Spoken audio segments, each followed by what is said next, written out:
maantay oo ah maalin Isniin ah 13 Juun 2022 waxaa si rasmi ah noogu furmay imtixaankii shahaadiga ahaa ee fasalka 8aad oo kaasoo ka furmay guud ahaan dugsiyada gobolka Banaadir. imtixaankan waxaa xigi doona imtixaanka shahaadiga ah ee dugsiga sare ayaa asaguna xigi doona oo muddadiisana gadaal aan ka soo sheegi doono haddii alla idmo.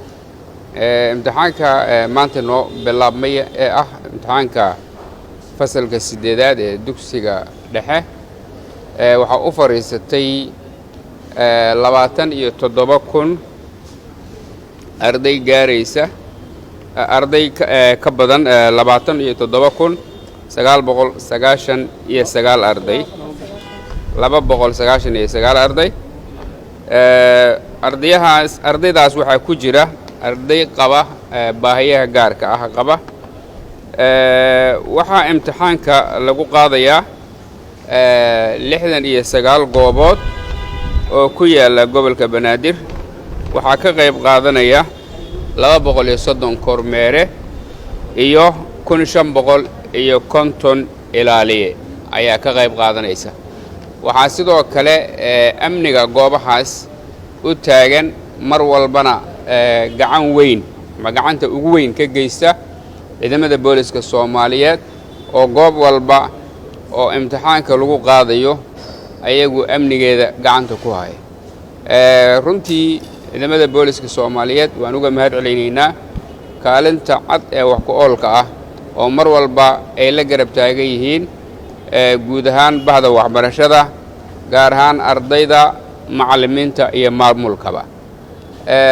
muddadii maamulka gobolka Banaadir uu gacanta ku hayay waxbarashada gobolka Banaadir dadaal badan ayaa la sameeyay goobo badan oo iska xirnaa ama aan dhisnayn ayaa dib loo dhisay dib loo furay lana suura geliyay arday aan wax baranaynin inay wax ku bartaan. xaqiiqdii halkii aan rabnay wali lama gaarin oo wax badan ayaa nooga dhiman balse wadadii aan rabnay inaan ku guuleysano oo looga saaro ubadka Soomaaliyeed akhris qoris la'aanta ayaan cagta saarnay.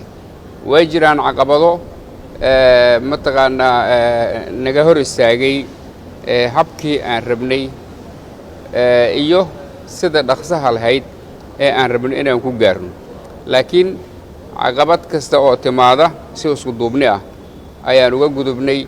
waxaan rajaynayaa inaan tiigsigeenaas ku meel tagno halkii aan hiigsanaynay biidnillaahi alkariim.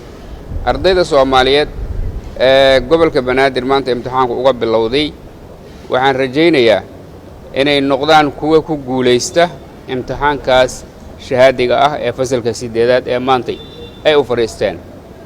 maamulka waxbarashada gaar ahaan agaasinka waxbarashada ee gobolka Banaadir iyo hay'adaha kale ee ayaguna u taagan waxbarashada oo ay koow ka tahay wasaaradda waxbarashada federaalka ah waxaan uga mahad celinaynaa dhammaantood sidaa isku duubnida leh wada shaqaynta leh hufnaanta leh oo ay ugu duubteen uguna guntadeen suuragelinta iyo taabagelinta imtixaanka shahaadiga oo runtii aan fududayn xilligan siyaasadaha kala guurka iyo doorashooyinka iyo yacni uu dalka ku jiray in mataqaanaa sidaa ugu dhaqsaha badan loo suurageliyay.